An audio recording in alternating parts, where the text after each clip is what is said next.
मतलब एक उपहार स्वरूप, उसके लिए एक तो बहुत बहुत धन्यवाद। लेकिन मैं ये तो आज मतलब मिले मेरे को, मतलब इस यात्रा के दौरान बेसिकली जो अपनी समाड़खा वाले कार्यक्रम है, मैं पिछले लगभग 6-7 महीने से इनको फॉलो भी कर रहा हूँ, देख भी रहा हूँ। और मैंने फेसबुक पर जब देखा पहली बार इनके बनाए हुए आइटम्स ना, तो मुझे लगा रियल में कि भाई मतलब ऐसे लोग जो है ना वो समाज के अंदर उनकी बात जाननी चाहिए, ताकि जो आज से कोई भी काम करना चाहता है या अपनी परंपरा को बचाने के लिए या अपनी संस्कृति को बचाने के लिए अगर अपने घर से धातुओं को निकालना चाहता है, क्योंकि आने वाले टाइम में आप जेएसएम की ट्रेनिंग के अंदर पाओगे जिसको लेवल 1 की ट्रेनिंग कर ली, जिसने 2 कर ली, फिर अगली कर ली, उसको असली बात समझ में आने लग जाती है। आप में से कोई ऐसा है जिसको अब समझ में आने के बाद आपने लाइट और आवाज को ध्यान से सुनना शुरू किया और आपको पता लगा होगा कितनी खतरनाक है कोई? ये इतने सारे लोग हैं। देखो, मतलब ये है कि हम बात को जानते नहीं थे, हमने बात को समझा और फिर हमने देखना शुरू किया। जैसे समाज में सत्यानाश तो हो रखा है, अपन लोग क्या करते हैं, जेएसएम वाले डॉट से डॉट मिला के पूरी तस्वीर क्लियर कर देते हैं कि ये इसने कर रखा है कि नहीं? तो यही काम अगर मान लो हम समाज को जब बताएंगे, समाज को पता तो है कि गड़बड़ है, वो कहते हैं यार सिर में दर्द सा रहता है, वो कहते हैं यार शरीर में दर्द रहता है, वो कहते हैं डिप्रेशन सा है, या किसी काम करने का मन नहीं करता, यार परिवार में बहुत झगड़े हो रखे हैं, यार मेरे सारा दिन उल्टे चल रहे हैं। ये इसके पीछे खान पान है, आपके घर के बर्तन हैं, आपका नमक है, आपका खाना पकाने का तरीका है, आपके घर का साइज है, आपके घर की डायरेक्शन है, आपके घर की तरीका है, कितनी हवा कितनी धूप, आपके खेत का तरीका है, आपके गांव के अंदर लगे पेड़ जो आजकल पुराने पेड़ काटकर नए पेड़ लगा रहे वो हैं, या मतलब हर चीज का अपना एक महत्व है। जब हम बता देंगे कि धातु अगर धातु की ही आपको थाली इस्तेमाल करनी है या चम्मच या दूसरी चीजें, वैसे की बात तो है कि मतलब हमारी कोशिश यही रहनी चाहिए कि चम्मच का तो इस्तेमाल हम लोगों को करना ही नहीं चाहिए। मतलब हम लोग करते हैं, हमारी आदत थोड़ी सी खराब है क्योंकि बचपन से प्रोग्रामिंग हमारी हो रखी है, पर कोशिश कर रहे हैं सुधरने की जहां संभव हो पाता है कि भाई हम इन चीजों को समझ पाएं कि असलियत में कौन सी चीज का क्या महत्व है और क्या उसका मतलब है। तो मैं जब इस चीज को देखा था मैंने तो मुझे लगा था कि समाज के अंदर ये बातें जानी चाहिए। एक तो अनिल भाई मैं आपसे ये पूछूंगा कि एक तो ये मदानी कौन सी लकड़ी की है, और फिर आपके पास लकड़ी की कौन सी आइटम हैं जो घर में इस्तेमाल हो सकती है और उनके लाभ क्या हैं, मतलब उनके फायदे, क्योंकि नुकसान तो उन चीजों के हैं वो अपन ट्रेनिंग में बता देंगे, लेकिन आपको मालूम है कि भाई यार फलानी चीज इस लकड़ी की बननी चाहिए, तो फिर वो क्यों बननी चाहिए उस लकड़ी की इस टाइप से, तो आप प्लीज एक बार सबको बताइए। सभी को राम राम जी। मैं अनिल जागलान हूँ और हरियाणा में हिसार जिला है, वहाँ पे मेरा गांव है जी। तो जिसको नहीं सुनाई दे रही कोई दिक्कत नहीं है, रिकॉर्ड होने लग रहा है, फिर चैनल पे देख लियो। अभी सुन लो, इतनी आवाज है इनकी। पिछले 20-21 सालों से मैं ये काम कर रहा हूँ और मेरा फोकस है स्वास्थ्य के ऊपर। हम कोई भी काम करें उसका अंतिम लाभ स्वास्थ्य तक जाना चाहिए उस चीज़ को। और आजकल जो हम देख रहे हैं कि प्लास्टिक है, एल्यूमिनियम है, थर्मोकोल है, इस तरह की चीज़ें बहुत ज़्यादा हो गई हैं और उनका नुकसान भी हमें बहुत हो रहा है। तो हम जो चीज़ें बनाते हैं वो सभी लकड़ी की ही बनाते हैं और बगैर केमिकल के बनाते हैं, कोई भी केमिकल नहीं लगाया जाता और कोई जोड़ नहीं लगाते, कोई पेंट वगैरह पॉलिश वगैरह किसी पे कुछ नहीं करते। और ये मथनी ये शीशम की लकड़ी की है। शीशम की लकड़ी होती है मजबूत, टूटती नहीं है, इसमें दरारें नहीं आती हैं। और इसके अलावा हम थाली का सेट बनाते हैं, चम्मच वगैरह, गिलास, कटोरी और कंघी बनाते हैं लकड़ी की, और नारियल के कप बनाते हैं, और चप्पल, हाँ चप्पल बनाते हैं लकड़ी की, अलग अलग लकड़ी की। और हर लकड़ी का अपना अपना एक फ़ायदा होता है। जैसे नीम है, एंटी फंगल और एंटी एलर्जिक होता है जो त्वचा के लिए अच्छा रहता है। नारियल है हमारी आँखों के लिए, त्वचा के लिए अच्छा रहता है। जामुन है वो शुगर के लिए अच्छा रहता है। अर्जुन है वो हार्ट के लिए, बीपी के लिए अच्छा रहता है। ये ऐसा तो नहीं है कि एक बार यूज किया और तुरंत आराम हो गया, ऐसा नहीं है, लेकिन इसका बारीकी से असर होता है जो महसूस नहीं होता हमें, लेकिन असर अच्छा रहता है इनका। और सभी चीज़ें हम ऐसे बनाते हैं कि जो लाइफ टाइम चले, एक बार लेने के बाद उस लेने वाले को उसमें कोई शिकायत ना आए। और अगर बाई चांस कभी कोई शिकायत आ भी जाती है तो उसकी हम पूरी जिम्मेवारी लेते हैं, उसके बदले में दूसरा दे देते हैं। जैसे आजकल ये अमेजोन है या कोई बाज़ार में कहीं पे भी आप जाओगे तो वो एक बार अपना सामान बेचने के बाद उसकी जिम्मेवारी ख़त्म हो जाती है। हम ऐसा नहीं करते, हम उसकी पूरी लाइफ टाइम के लिए लेते हैं जिम्मेवारी। और आपको अगर कोई भी चीज़, कोई भी सामान की ज़रूरत है आपके हिसाब से मेरे से संपर्क करें, उसी चीज़ को हम बना देंगे बिल्कुल। आप अपना नंबर बता दीजिए, आपका मतलब आपको जिस टाइप की चीज चाहिए वैसा ही डिजाइन करके वो बना देंगे। हाँ, जैसे मतलब साइज हो, टाइप हो, जो भी चीज पूरे हो। भारत में कहीं पे भी कुछ यूज होता है, कहीं पे कुछ यूज होता है, तो सबकी अपनी अपनी अलग वो होती है। वो भेज देंगे, हाँ, कोरियर आ डाक- जाएगा आपके डाक से पास। भेज देते हैं। डाक से भेज देंगे। आपका नंबर बता दीजिए आप सभी को। 98 961 98961 555 555 54 54 98961 555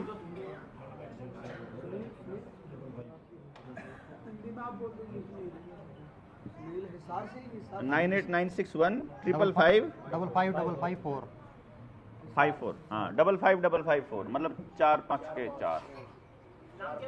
अनिल नाम है। अनिल जागलान, समझे जी? पॉइंट क्लियर हुआ? मतलब ये असल में क्या है, देखो जो लोगों ने, जिसने ये कहा था ना कि हाँ अब हमारी ऑब्जर्वेशन ऐसी हो गई है, ये कन्फर्म है कि वैसे वो लोग वो हैं जिन्होंने अपना खान पान बदला हुआ है, जिन्होंने जो मतलब सात्विक जीवन जीना शुरू कर गए हैं, जिनको बातें जो हैं वो समझ में आ रही हैं और जो डॉट्स को एक दूसरे के साथ जोड़ करके तस्वीर को पूरा देख पा रहे हैं। ये चीजें समझ की हैं सारी की सारी। जब आपके माइक्रो लेवल पे इन्होंने जो आपका नुकसान किया है, इन्होंने जो हमारा नुकसान किया है, वो माइक्रो लेवल पे किया है। माइक्रो लेवल का मतलब ये है कि जब थोड़ा और डेप्थ में बताएंगे आपको, तो हमारा जो ब्रेन है वो कोई भी काम कैसे करता है, उस लेवल पे, न्यूरल लेवल पे, न्यूरल कनेक्शन कैसे बनते हैं, उस पे भी वो काम कर चुके हैं।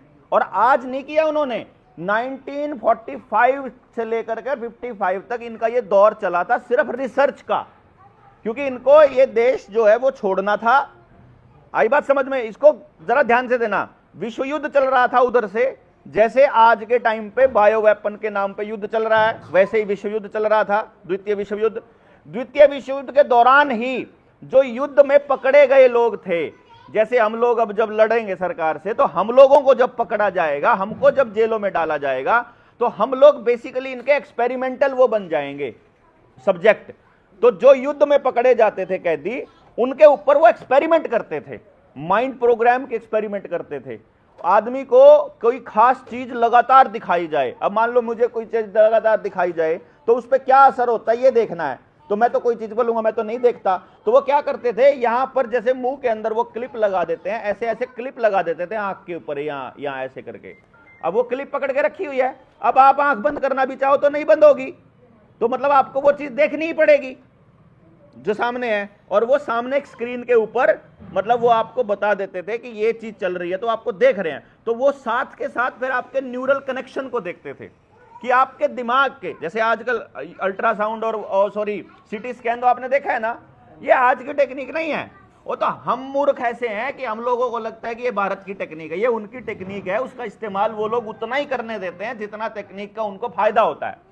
तो वो क्या करते हैं, वो हमारा सीटी स्कैन चेक करेंगे, वो देखेंगे कि जब इस आदमी को ये वाली चीज दिखाई गई तो इसका ये वाला हिस्सा एक्टिव हो गया, जब इसको ये वाली चीज इसने करी तो इसका ये वाला हिस्सा एक्टिव हो गया। उसके हिसाब से वो पूरा एक रिसर्च को बनाते हैं कि आदमी को अगर ऐसे हालात में रखा जाए तो ऐसा होता है।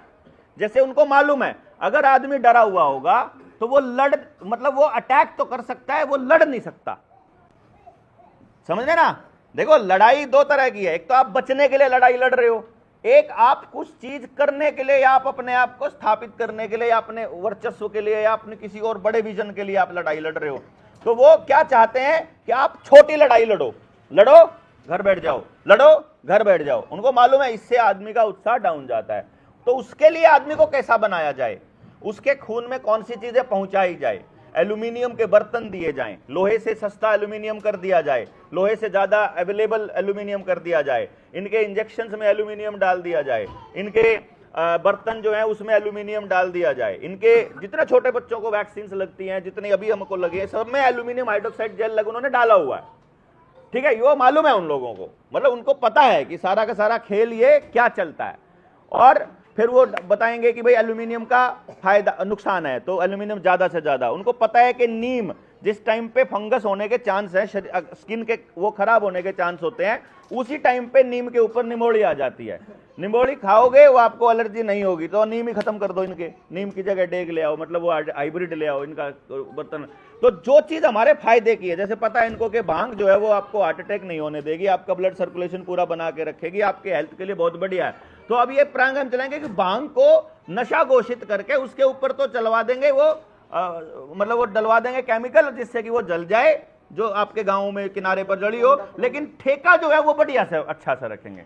मतलब उनको हमारे भांग वाले नशे से दिक्कत है जिसका कुछ भी नहीं पता, लेकिन उनको दारू वाले नशे से दिक्कत नहीं है। मतलब इसको आप समझिए कि वो आपको नशा नहीं वो आपको नशा घोषित कर दिया, वो नशा है नहीं। समझ रहे हैं बात को? तो उन्होंने वो प्रोग्राम उस टाइम पे किए थे विश्व युद्ध के दौरान, माइंड प्रोग्राम को टेस्ट किया। टेलीविजन का पेटेंट भी उन्होंने उसी टाइम पे लिया हुआ है। ये जो मोबाइल की स्क्रीन है ये सब वो पहले टेस्टिंग कर चुके हैं। ये इलेक्ट्रॉन्स का क्या रोल है, बॉडी के अंदर इलेक्ट्रॉन मूव करते हैं उसका क्या है, बाकी सारी चीजों का वो सबका एक्सपेरिमेंट कर चुके हैं कि कौन सी। तो जिस चीज का एक्सपेरिमेंट कर चुके हैं, देखो आपके खेत में शीशम नहीं छोड़ी, आपके आसपास नीम नहीं छोड़ा, आप दूसरे पेड़ नहीं छोड़े, और जो बाकी अब यूपी बचा हुआ है थोड़ा सा वेस्टर्न यूपी, अभी यूपी में भी बड़ी बड़ी सड़कें आ गई हैं, अब वो भी कटेंगे। आप देखो मैं बताऊं आपको, जैसे जो जंगल कट रहे हैं, मतलब जैसे आपने बताया था मुझे, कल हम बात कर रहे थे बनारस के अंदर, वो बोले 5-5 फीट के घेरे के पीपल के पेड़, कितने पेड़ काटे थे उन्होंने? लगभग 1 लाख पीपल का पेड़ काटा उन्होंने। जो औषधीय और जो बढ़िया जो दिव्य पौधे हैं ना, जो आदमी के लिए लाभदायक है, वो सारे काट दिए उन्होंने बनारस के अंदर। और आपको क्या लगता है? सारे मंदिर भी तोड़ दिए, मंदिर भी सारे तोड़ दिए। और ये झुग्गी झोपड़ियां वाला ये सब जगह अतिक्रमण के नाम पर बुलडोजर चलाने का खेल सब जगह चला हुआ है। वो अलग किस्सा है। यहाँ किस्सा अभी क्योंकि हम शरीर के लेवल पर जा रहे थे, माइक्रो लेवल पर, तो उसको आपको समझना है कि उनकी रिसर्च माइक्रो लेवल की है और हमारी रिसर्च कुछ नहीं है। आप जो इस्तेमाल करते हो घर के अंदर साबुन, आपको तो ये भी नहीं पता है ना उसके अंदर केमिकल क्या है, और ना ही आपके पास केमिकल, बाद में आ जाना भाई, थोड़ा 1 मिनट साइड में हो जाओ। बात आपको तो ये भी नहीं मालूम है ना कि भाई वो जो केमिकल उसमें डले हैं, कौन से केमिकल डले हैं, और उसकी कोई लैब है आपके पास? टेस्टिंग का कोई तरीका स्कूल में सिखाया गया, कॉलेज में सिखाया गया, कहीं सिखाया गया? इवन जिनके पास टेस्टिंग की लैब है कहीं पर भी, उन रविंद्र वो आए हुए हैं भारत जिन, अच्छा, तो जो लैब है, वो लैब की जो मतलब टेस्टिंग वाली जो लैब है, उनको भी केवल उतना ही सिखाया जाता है जितना उनके लाभ का है। आई बात समझ में? आपको बात पूरी समझ में ना आए इसका पूरा ख्याल रखते हैं वो लोग। भाई खून की टेस्ट है, आपको थोड़ी पता है, और जो आपका लैब टेक्नीशियन है उसको क्या पता है? उसको भी पढ़ाया किसने? उन्हीं की यूनिवर्सिटी ने। उनको किसने पढ़ाया? जिन्होंने बनाई। तो वो आपको उतना ही बताएंगे जितना आपको बकाया जा सके। तो गलत इंफॉर्मेशन के नाम पर, गलत नॉलेज के नाम पर आपको इस तरह से घुमा फिरा के इन्होंने रख दिया कि आप लोग सच्चाई से दूर हो जाओ। मतलब आपको अगर यही नहीं पता होगा कि क्या खाना है, कैसे बर्तन में खाना है, कैसे खाना है, किस मौसम में क्या खाना है या क्या नहीं खाना है, तो इसका मतलब आप अपने शरीर के साथ छेड़खानी करोगे। शरीर की समझ होना जरूरी है। शरीर में वो चीज जाने लगे किस टाइम खाना है, मतलब वो किस वक्त खाना है, उसका भी कितना असर होता है, और कितना खाना है इसका भी असर होता है, कौन सी चीज खानी है वो उसका भी असर होता है, किस मौसम में क्या, मतलब उनको सारी रिसर्च उनके पास, उन्होंने हमारी वाली मतलब जो है वो हमारे पास पुराना जो नॉलेज था उसको लेकर गए। उन्होंने देखा अच्छा हल्दी इतने काम की चीज है, एक काम करो पेटेंट करा लो। मतलब प्रोडक्ट हमारा, होती हमारे यहां, पूरी दुनिया में कहीं होती नहीं, लेकिन उसका पेटेंट कहां? अमेरिका के नाम पे है। कमाल की बात। जो चीज हमारे काम की है, जो हमारी जलवायु में होती है, वो हरामखोर यहां से उठा करके उसको ले गए और बोले कि ये हमारी है। मतलब उन्होंने उसके ऊपर ठप्पा लगा लिया, ये पेटेंट के नए कानून बनाकर। भारत किसी भी लिखित कानून पे भरोसा नहीं करता। भारत भरोसा करता है परमात्मा के कानून पर। परमात्मा का कानून चलता है जबान से। आपने जबान से बोल दिया, वो हो गया। इसीलिए हमारी जितनी चीजें होती थी, चाहे रिश्ता हो, चाहे भाई आपका कोई सामान का सेल परचेज हो, चाहे जमीन का लेन देन हो, चाहे आपका कोई और लेन देन हो, अगर एक बार जबान दे दी तो दे दी, सबको पता था। इन्होंने जानबूझकर ऐसे लीगल प्रोविजंस बनाए जिससे कि हमारा पूरा समाज टूटे। तो मतलब चलो इन चीजों पे डिस्कशन तो अपनी ट्रेनिंग्स में होती रहेंगी, जो अगली ट्रेनिंग है। मेन मुद्दा यह है कि ये जो अनिल भाई ने जो आपको बात बताई है शुरू में, कि जो बर्तन है आपके, वो बर्तन से लग कर खाना, खास क्योंकि खाना अगर गर्म होता है ना, तो जिस भी केमिकल के साथ किसी भी केमिकल को अगर गर्म किया जाता है तो उसकी रिएक्टिविटी बढ़ जाती है। ये केमिस्ट्री में भी पढ़ाया जाता है। तो जब कोई गर्म खाना है, अगर वो ऐसी धातु में रखा जाए जिसकी रिएक्टिविटी नहीं है, या तो ऐसी धातु हो कि रिएक्टिविटी ना हो, तो या फिर ऐसी धातु, अब इसमें क्या होता है लकड़ी में, कार्बन, मेन जो प्रोडक्ट है इसका कार्बन, और कार्बन हमारे शरीर को नुकसान करता ही नहीं है। आप राख खा लो, ऐसे ही राख का कोई नुकसान नहीं, लकड़ी भी चबा लो, आपको चक्कर नहीं, चली जाएगी। अगर दातुन करते हुए कोई लकड़ी चली गई, कोई थोड़ी है, ये थोड़ी है कि अंदर कुछ हो जाएगा। कार्बन का कोई अंदर नुकसान नहीं है। तो ये लोग क्या करते हैं, इन्होंने क्या गेम खेला कि ऐसे धातु दे दो इनको, जैसे स्टील है, मतलब स्टील का नुकसान है, लोहे का फायदा है। यानी अगर स्टील और लोहे में से कोई एक बर्तन चूज करना हो तो आप किसको चूज करना है, लेकिन अपन किसको कर रहे हैं, क्योंकि वो लोगों ने प्रचार ऐसा किया। लोहे में से और पीतल में से और स्टील में से करना हो तो फिर पीतल। और हर चीज की रिएक्टिविटी के हिसाब से कि सब्जी कौन से बर्तन में नहीं डालनी है, ठीक है ना, कि सब्जी के अंदर जो मतलब अपन लोग डालते हैं, हल्दी है, नमक है, मतलब तेल है, उनका किस चीज के ऊपर क्या, या सब्जी के अंदर जो इंग्रेडिएंट्स हैं उनका कौन सी धातु पर क्या रिएक्शन है, किसी को पढ़ाया नहीं जाता। तो हमें यही नहीं पता है कि कौन सा बर्तन में क्या खाना है, क्या नहीं खाना है। इसलिए बहुत इंपॉर्टेंट है ये समझ अपने लोगों को होना, खास तौर पे हमारे परिवार के लोगों को, जो खाना बनाने वाले हैं, जो भी, उनको तो पता होना ही चाहिए कि बनाना इस बर्तन में है, खाना इस बर्तन में है, खाने का तरीका ये है और खाने का समय ये है, ठीक है ना, और फिर ऋतु के हिसाब से। तो ये सब चीजों में जो खाना किस बर्तन में है उसके हिसाब से तो आप लोगों को अगर नहीं पता है तो लकड़ी का अल्टीमेटली नुकसान तो होगा नहीं, फायदा होगा, लाभ ही लाभ है उसका। तो जो भी मतलब आदमी को लगता है कि भाई हमको अपने घर के बर्तन बदलने हैं, तो मैंने तो जिनके पास भी ये बर्तन देखे, मेरे को तो बड़ा अच्छे लगे भाई। और मैं तो एक्चुअली बताऊं, मैं हिसार आता कभी टाइम से मैं लेने आने वाला था आपके पास में ये, तो कोई दिक्कत नहीं है। आप सारे साथी जो भी ऑर्डर भी करना चाहे ऑनलाइन आपके घर पहुंच जाएगा। बाकी और जो साथी जहां से भी मंगवाना चाहे पूरे देश के अंदर, और पहले छोटी एक चीज़ आइटम मंगा के देख लो। अगर मान लो कई बार आदमी को थोड़ा भरोसा नहीं होता है, एक मंगवा के देखो और लगे कि भाई ये तो बहुत ही बढ़िया है, इसका तो बड़ा अच्छा उपयोग है, तो इस तरह से हम धीरे धीरे जन जन तक जब हम जाएंगे। अब आपको गांव में जाना आ गया ना। कल आपने ये देखा, देखो मैं आपको एक चीज बताता हूं, जो भी आप काम कर रहे हो, यदि वो आप अच्छा काम कर रहे हो, ये तो हो गया, ये तो दे दी, जैसे मर्जी दो, कोई दिक्कत नहीं, साबुन से धो सकते हैं। लेकिन अगर राख है आपके पास तो वो तो सबसे बेस्ट है। अगर राख उपलब्ध, धोने के लिए राख सबसे बेस्ट है इनको। उसमें जो लकड़ी का जो बर्तन है ना, उसमें रीठा और नींबू मिला के उसे साफ कर लो। अगर वो नहीं तो हल्के गर्म पानी से साफ हो जाएंगे। और अगर साबुन से साफ करते हैं तो उससे खराब नहीं होगा, उससे भी कोई दिक्कत नहीं। कोई बात नहीं यार, तुम कर लिए, मैं तेरे मेरे में कोई फर्क थोड़ी। तो पॉइंट क्लियर हुआ आप लोगों को, ठीक है। अभी आप लोगों को यह मालूम पड़ गया कि भाई गांव में जाना कैसे है, बात कैसे का। कोई या तो नहीं जिसको नहीं पता लगा अब तक, जो नहीं आया था इस पूरी ट्रेनिंग में, जो नहीं आया था वो घाटे में रहा, क्यों जी। जो मतलब पिछले 10 दिन से जो है उसे यह मालूम पड़ा कि टीम कैसे बनानी है। बस एक बात का ध्यान रखना है, जो टीम आपकी शुरू में बनेगी वो टीम आपकी आखिर तक नहीं चलेगी। अगर आप सिद्धांतों पर अड़े रहे तो, अगर आप कॉम्प्रोमाइज करने वाले हुए, अगर आप उसी सिस्टम का हिस्सा बनने के लिए तैयार हो, तो जो चलेंगे वही चल सकते हैं, अदरवाइज नहीं चलेंगे, क्योंकि अभी आपको नहीं मालूम है कौन आदमी कैसा है। तो जो दिखाई दे रहा है वैसी बात करता हुआ वो आदमी आपके साथ आ जाएगा, आप भी लेना चाहोगे। फिर जब आप काम करोगे, जैसे अब आपने काम किया तो पता चला कि यार ये आदमी दिखने में तो ऐसा था, ये तो निकला ऐसा।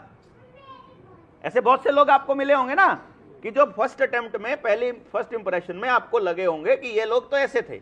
आदमी टूटता कब है? जब उसने ये उम्मीद पाल रखी होती है कि जिन लोगों के साथ चला था उन्हीं के साथ मुझे आगे बढ़ना चाहिए। ये जैसे रेलगाड़ी होती है, जीवन ऐसे ही रेलगाड़ी की तरह है। वो अपने एक स्टेशन से चलती है और एक स्टेशन पर जाके उतर जाती है। बीच में जितने स्टेशन आते हैं, मतलब बचपन का, फिर एडोलसेंट पीरियड का, फिर जवानी का, फिर गृहस्थ जीवन का, फिर बुढ़ापे का, इसमें बहुत लोग मिलते हैं, बहुत सी सवारियां चढ़ती हैं इस गाड़ी में। कुछ लोग साथ भर चलते हैं जिंदगी भर, जो आखिरी स्टेशन तक आपका साथ निभाते हैं। कुछ लोग बीच में अपने अपने स्टेशन पर उतर जाते हैं, अपना मतलब उन्होंने हल किया और निकल जाते हैं। मतलब जितना जहां तक जाना था उनको, जो लेना था, जो देना था, वो लेते हैं और देते हैं और वो उतर जाते हैं, और ऐसे जीवन पूरा हो जाता है आपका। तो आखिर तक आपको ये समझ में आना चाहिए कि कोई भी और कुछ भी आपके साथ आज तक नहीं चलेगा, यहां तक कि जो आपके जुड़वा भाई बहन है उनमें से भी एक पहले मरेगा। पति पत्नी कितना ही प्यार करते हो, प्रेमी प्रेमिका कितना ही प्यार करते हो, एक पहले छोड़कर जाएगा, एक ने पहले छोड़कर जाना ही है। मतलब आपको छोड़कर जाना ही है। आप सब लोगों को मैंने इकट्ठा इसलिए किया कि मुझे मालूम है कि आप सबको छोड़कर जाना ही है। आई बात समझ में? तो आपने जाना है ये सोच करके मैं आप इकट्ठा ना करूं, ये गलती है। इसलिए आपको भी ये बात समझनी है कि कोई आदमी आपसे छोड़कर जा रहा है, उस बात को लेकर के ये नहीं सोचना है कि मैं जोड़ूं ही ना।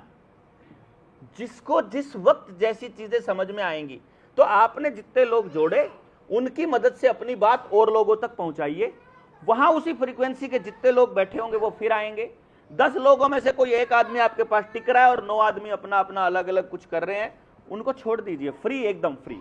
फ्री छोड़ने का सबसे बड़ा फायदा क्या है? अगर आप सच्चा प्रेम करते हो किसी से तो उसको फ्री छोड़ दो। यदि वो आपका है तो वो वापस आएगा, और यदि वो आपका नहीं है तो वो आपका कभी था ही नहीं। अगर वापस ना आए तो वो आपका कभी था ही नहीं। काहे को टेंशन लेते हो? फिर दोनों ही केस में आपको टेंशन नहीं लेने का है। तो बात यह है कि जो जुड़ रहा है जुड़े रखो, जो छूट रहा है उसको छोड़ दो। फ्री फ्री रखो, अपने आप को भी फ्री रखो। आपके काम में तो बेईमाना नहीं था ना, आपने तो अगले आदमी को यूज करने के लिए नहीं किया था ना, और यूज करने के लिए भी किया था तो अगले को बता दिया था ना। अभी हम लोग बोलते हैं भाई आप हमारा इस्तेमाल करो, हम आपका करेंगे। आपको इस्तेमाल होना है तो आइए, नहीं होना है तो मत आइए। क्या दिक्कत है भाई, बताओ इसमें, है कि नहीं? आपकी ऊर्जा अगर आपको लगता है कि सही जगह पर लग रही है, आपको लगता है सकारात्मक जगह पर लग रही है, आप आइए। हम दान देने वालों से भी यही बोलते हैं कि भाई आपको लगता है कि आपका दान सही जगह पर लग रहा है तो आप दीजिए। अगर लग रहा है हम बेईमान हैं तो मत दीजिए, हमें नहीं चाहिए। पर रोज रोज जो असली काम कर रहे हैं उससे छोड़ करके कहीं और पे भटकाने की कोशिश मत कीजिए। हमको मालूम है हम अंदर से क्या है, और हम जो काम करते हैं उससे भी मालूम पड़ जाएगा। जो साथ रहते हैं उनको भी पता चल जाएगा भाई साहब कि असल में काम क्या हो रहा है और हम क्या कर रहे हैं। इसलिए बिना चिंता किए अंदर जितनी सफाई होगी, अंदर जितना साफ वातावरण होगा, उतना हमारे साथ लोग, देखो ये जो आपका ऑरा बढ़ेगा ना, ये जो आपका अंदर से जब आपकी सफाई होगी ना, तो वो जो आपकी जो ताकत है ना, वो अपने आप लोगों को खींचेगी। इट इज नॉट कि किसी का भाषण किसी को नहीं अट्रैक्ट करता है। भाषण देने वाले बहुत हैं, बढ़िया बढ़िया बोलने वाले लोग बहुत हैं, बहुत अच्छे वक्ता हैं, पर कुछ लोग कहीं पर कोई काम बिना स्वार्थ के करते जाते हैं तो उनका ऑरा बढ़ता रहता है। वो कुदरत बेसिकली उसको, आपको लोगों को प्रेरणा देती है कि वो उनके साथ आए। ये कोई मतलब ऐसा नहीं है कि भाई, और वही उसी ऑरा के आदमी उनके साथ टिक पाएंगे जिनको अपने अंदर या तो वही आग है, नहीं तो वो आग पैदा करनी है। इसलिए यहां से जब आप जाएंगे, मतलब मैं ये उम्मीद करके मान रहा हूं कि जो आपने गांव में काम किया है, मेरे ख्याल से आपके लिए अपनी 100 लोगों की टीम तैयार करना कोई बड़ी बात नहीं है, या है?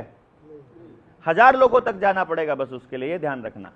कहीं आप ये सोचो कि 100 तक पहुंच गए और उन्होंने नाम लिखवा दिया कि हम आपके साथ है, वो नहीं। जैसे अभी गांव में गए थे, जिन्होंने नाम लिखवाए वो आए क्या? ये प्रैक्टिकल आपको बताया, हाँ जरूर आए, पक्का आएंगे, बोला वो लोगों ने। लेकिन जो यहाँ कार्यक्रम हुआ, इस कार्यक्रम के बाद अगर गांव से एक आदमी आया था तो उसने बोला यार हमारे गांव में कार्यक्रम अब करो, बोला कि नहीं बोला? जो जो आपसे कनेक्टेड थे, जिन जिन के नंबर आपके पास आए हुए थे, सबके नंबर आए कि नहीं आए? सबके फोन आए होंगे कुछ लोगों के कि यार कार्यक्रम बड़ा अच्छा था, हमें आपके साथ जुड़ना है। क्या है?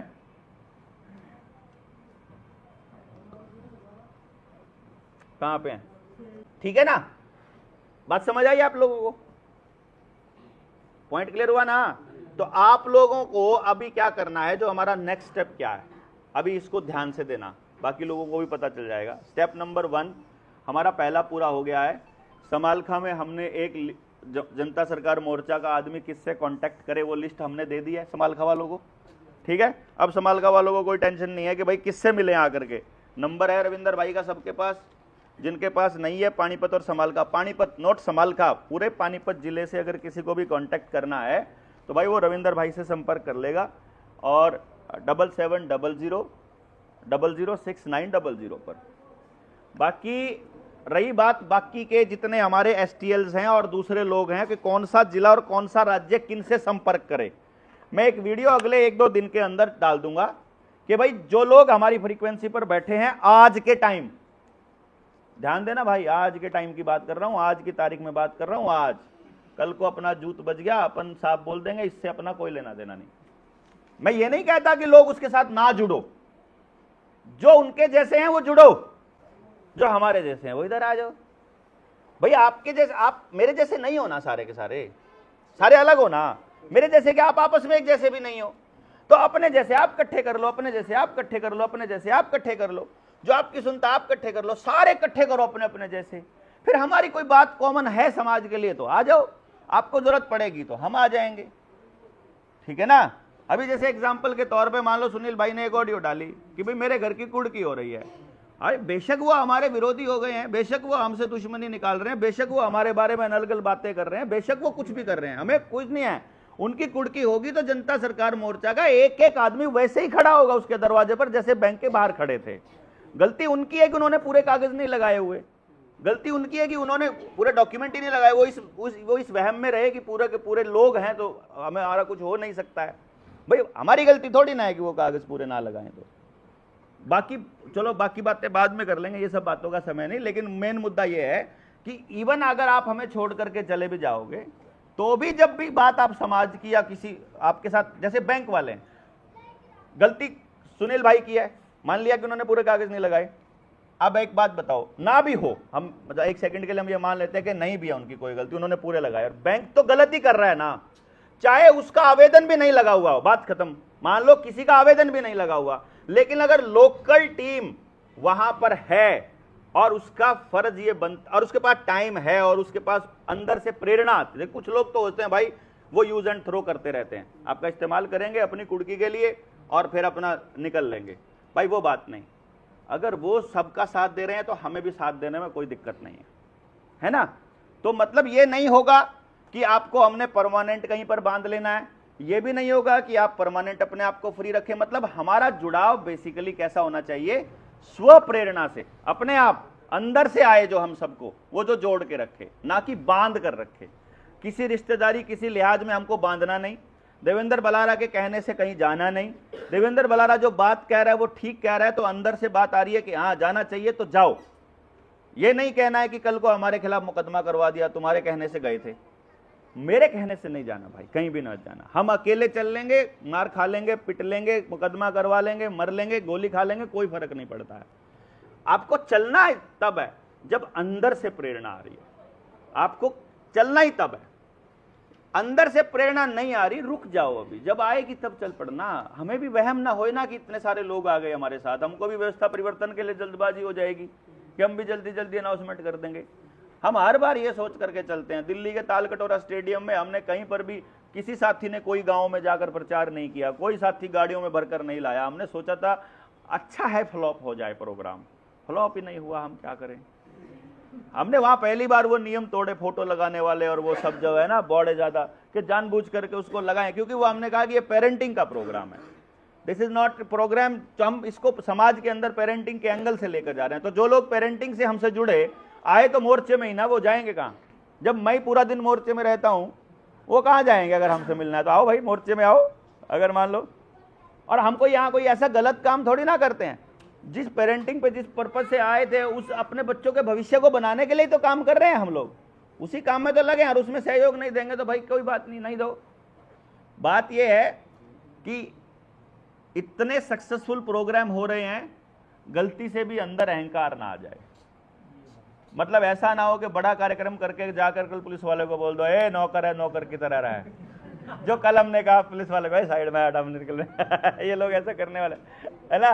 वो जैसे सारे साथियों ने मिलके, ये कोई हमने नहीं करा, ये बेसिकली पीछे जो लोग थे उन्होंने किया, उनकी ताकत है ये। कहीं आप ये सोच रहे हो कि मैं अकेला होऊंगा तब भी ऐसा ही कर लेंगे, वो हिम्मत नहीं आती भाई। वो हिम्मत हम सबकी संगठन, हमारी एकता में है बेसिकली।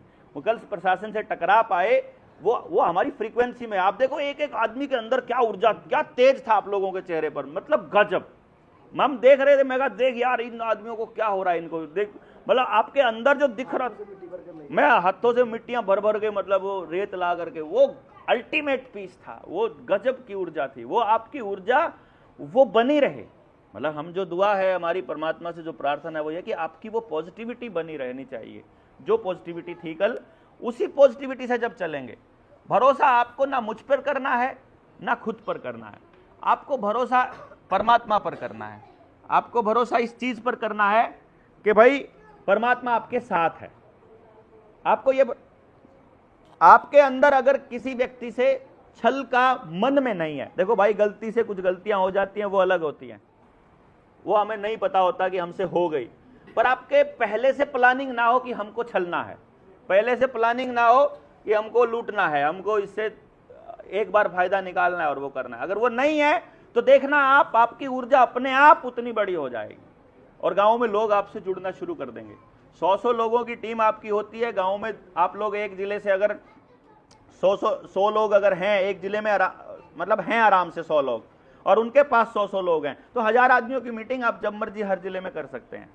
दूसरे स्टेटों की बात करो तो दूसरे स्टेट वाले भी, जितने स्टेट वाले हैं सबको बोलो कि भाई एक काम कर लो, तुमने अगर ट्रेनिंग नहीं ली होती अपनी जेएसएम की ट्रेनिंग ले आओ। अभी हम लोग जो 8 जुलाई वाला कार्यक्रम हम कर रहे हैं ना, उसका प्योर पर्पस प्रैक्टिकल नॉलेज है। मतलब देखो हमको कुछ नहीं करना है, मैं अगर वो किताब लॉन्च ना करूं तो भी मेरी रोटी आराम से चल रही है। उस किताब से मैं 1 रुपया मैं अपने लिए नहीं लेके रख रहा हूं, सारा का सारा उसकी जो बचत होगी वो सारी की सारी मोर्चे में आएगी। जो भी कमाई होगी, जो किताब की लॉन्चिंग होगी, मोर्चे मतलब समाज के अंदर लगेगी, ठीक है। उसका कोई मतलब 1% भी उसका हमारा कोई लालच नहीं है। वो नहीं भी चल रही तो भी अपन मस्ती में जीवन जी रहे हैं, कोई टेंशन नहीं है। पर पर्पस ये है कि इस बहाने से कि 8 जुलाई को हम इतना बड़ा कार्यक्रम कर रहे हैं, इस बहाने से हम अपने गांव में लोगों को जोड़ पाएंगे। मुझे भी गांव में पड़ा रहना मजबूरी हो जाएगा कि हम अपने गांव के अंदर, और पूरी गर्मी होगी, अप्रैल के महीने में सीजन होगा, मई के महीने में गर्मी होगी, जून के महीने में तपती गर्मी होगी। इसमें वैसे भी कोई संगठन कोई कार्यक्रम करता नहीं है, इसमें कोई संगठन कोई कार्यक्रम नहीं करता। पागल ही होगा कोई ऐसे मौके पर कार्यक्रम करता है। हम तो जान के करते हैं कि कम से कम लोग आए, क्योंकि कम से कम लोग वो सॉलिड लोग आएंगे जो सचमुच कुछ करना चाहते हैं, जिनके अंदर सचमुच वो ऊर्जा है। तो जो दूसरे स्टेट के साथी हैं वो हफ्ते भर के लिए आ जाओ, हफ्ता 10 दिन के लिए, प्रैक्टिकल समझ आई यहां से ली और फिर जाकर इंप्लीमेंट चालू कर दो। फिर अगला लॉट आ जाओ कि तुम इस तारीख से इस तारीख आ रहे हो, मतलब आपको एक नंबर जारी कर देंगे कि स्टेट वाइज नहीं, स्टेट वाइज, हाँ स्टेट वाइज भी किया जा सकता है, ये भी बड़ी अच्छी बात है। बल्कि अगर सारे स्टेटों के आप मतलब ओपन कर देना कि लिमिट रख दें कि 3 आएंगे एक स्टेट से, कि 3 इससे 3 इससे 3 इससे, भाई जितना भी आओगा। मान लो हमने टारगेट लिया कि 20 आदमियों की अभी हमारी ट्रेनिंग की कैपेसिटी है फिलहाल, तो हम 20 को बुला लेंगे। तो अगर राज्य 28 है तो 28 राज्यों से बुला लेंगे, 2-2 भी बुला लेंगे तो भी कोई दिक्कत नहीं है। तो एक बार आ जाओ जिन्होंने अब तक नहीं किया प्रैक्टिकल ट्रेनिंग, मतलब समझ, फिर ग्राउंड के अंदर जाना, वहां से लोग कनेक्ट करना, कनेक्ट करके अगले स्टेप पर जाना, वो अगला स्टेप क्या, वो अगला स्टेप क्या, और ऐसा करके वो 3 महीने का प्रैक्टिकल सिर्फ, और कुछ नहीं है, ठीक है ना। इस बहाने से हम आपको सिर्फ ये बताना चाह रहे हैं कि भाई आप अगर शिद्दत से कहीं पर लग जाओ, जैसे मैं अगर अपने गांव पर लगूंगा, आज मेरे गांव में मुझे ये तो जानते हैं कि देवेंद्र बल्हारा जो है फपड़ाना गांव का है, उनको ना ये पता कि ये करता क्या है गांव वालों को। मैं 10वीं क्लास पास करके निकल गया था, गांव के सरकारी स्कूल से पढ़ा हूं, करनाल डिस्ट्रिक्ट का टॉपरों में शामिल रहा। डीसी ने बकायदा बाल भवन में बुला के पुरस्कार भी दिए थे कि ये बेचारे टॉप डिस्ट्रिक्ट टॉपर्स हैं। लेकिन गांव वालों को ये तो पता है कि उस परिवार में, जो चौधरी कबूल सिंह के परिवार में, बहुत इंटेलिजेंट बच्चे रहते हैं, क्योंकि पहले मैं फर्स्ट आया अपने स्कूल के अंदर, डिस्ट्रिक्ट के अंदर, फिर मेरा चाचा का लड़का आया था अनिल, डॉक्टर अनिल, बाद में वो डॉक्टर बने, अभी तो हार्ट अटैक से गुजर गए वो, क्योंकि वो सरकारी तंत्र का शिकार हो गए, वो वैक्सीन वगैरह सब लगवा लिया उन्होंने। तो अच्छा, तीसरे वो क्या नाम, फिर अगले नंबर पे मेरी बहन आ गई छोटे वाली, तो उनको लगा कि ये सारा ही परिवार जो है ना वो टॉपर्स का परिवार है इस टाइप से। तो सारा गांव ये तो जानता है, पर उनको ये नहीं पता कि देवेंद्र करता क्या है, उनको ये नहीं पता कि वो करना क्या चाहता है। गांव में जब शुरू में गया 2016 में गांव बदलने की नीयत से, तो गांव के लोगों को लगा कि शहर से आया है, कोई सामान बेचने आया होगा, शायद राजनीति करने आया होगा। लेकिन अब सबको समझ आ गया है कि हमारा मकसद क्या है। गांव के लोगों ने बहुत सारे कार्यक्रम हमारे अटेंड कर लिए, अब गांव के लोगों को ये पता है कि कम से कम ये इतना तो कर ही सकता है। तो बिल्कुल यहाँ हमने देखा कि कोई भी आदमी हमको नहीं जानता था, फिर भी हमने वहां से आदमी निकाल करके ले आए। अब हम गांव में भी मुझे कोई नहीं जानता है, तो अभी हम गांव से निकाल करके लाएंगे, और गांव के प्रत्येक घर से आदमी लाएंगे। जो बात हम बोलते हैं ना, प्रत्येक घर से आदमी एक बार तो निकाल कर लाएंगे। दुश्मन हो भले ही हमारा, अपोजिशन पार्टी का हो, चाहे मान लो वो हमको एक पार्टी का सोचता हो कि सरपंच का इलेक्शन इसने उसको सपोर्ट किया था, इसको नहीं किया था, जैसे भी हो, कि एक मुद्दे पर तुम चाहे हमें मीटिंग 4 करनी पड़े, चाहे 5 करनी पड़े, चाहे 10 करनी पड़े, चाहे 10 घरों की एक मीटिंग करनी पड़े, चाहे जैसे मर्जी करनी पड़े, लेकिन हम हर घर से बात करेंगे। और हम आपको प्रैक्टिकल बताएंगे कि एक घर से बात करने में कितना समय लगता है, 10 घरों से बात करने में कितना समय लगता है। अब तो हमारे पास इतने सारे लोग हो गए हैं, एक घर से बात करोगे, मान लो आपने कुछ नहीं करना है, आप मात्र जाने के बाद डेली कितने आदमी तैयार कर सकते हो आप रोज के, साथ चलने वाले कितने आदमी, एक कर दो बस खाली रोज। आपका टारगेट है जितने लोग जेएसएम से जुड़े हैं, रोज एक नया आदमी जोड़ दो जो जेएसएम से जुड़ जाए और जो अगले कार्यक्रम में आने के लिए तैयार हो जाए, अपने खर्चे पर, अपना टिकट का खर्चा करके। एक आदमी रोज कर सकते हो, मतलब आप 100 लोग अगर बैठे हो ना, तो डेली के 100 हो गए भैया, 7 दिन में 700 आदमी जोड़ दोगे। और ये तो 100 तो यहां बैठे हैं, वो जो वहां बैठे थे, जो रैली में आए थे, जो 1000 लोग बैठे, जो दूर बैठे, जो जनता सरकार मोर्चा की बातें सुनते हैं, अगर वो सारे लोग मात्र एक आदमी रोज जोड़ना स्टार्ट कर दे, कुछ नहीं करना है भाई, रोज एक आदमी जोड़ दो। और डेली का, अगर आपकी सैलरी बहुत थोड़ी है, आप दिहाड़ी करते हैं, 10 रुपए निकाल के अपने डाल सकते हो एक जगह पर, 10 रुपए निकाल दो मोर्चे के नाम का रोज का। 300 रुपया महीने का नहीं निकालना है, 10 रुपया रोज का डालना है। जब हम बच्चे को कहते हैं ना प्रैक्टिस करनी है, हम ये नहीं कहते हैं, मैं ये कहता हूं 15 मिनट डेली करनी है खाली प्रैक्टिस। ऐसा नहीं है कि हफ्ते वाले दिन 1.5 घंटा इकट्ठा बैठ के पढ़ लो ना, रोज का 15 मिनट ज्यादा इफेक्टिव है। जैसे आपके पेट में अगर जगह 1 गिलास जूस की है, मतलब आपका जो शरीर है वो 1 गिलास जूस पचा सकता है, 1 गिलास जूस पियोगे वो शरीर में लगेगा, जगह बची हुई है, एक और पी लोगे, वो भाई मूत्र के जरिए बाहर ही जाएगा, शरीर में नहीं लगेगा, उसका कुछ फायदा नहीं। 3 गिलास पी लोगे तो नहीं लगेगा, 4 पी लोगे नहीं लगेगा। जितना शरीर को चाहिए एक वक्त में वो उतना लेगा, बाकी का सब वेस्टेज में जाएगा। आई बात समझ में?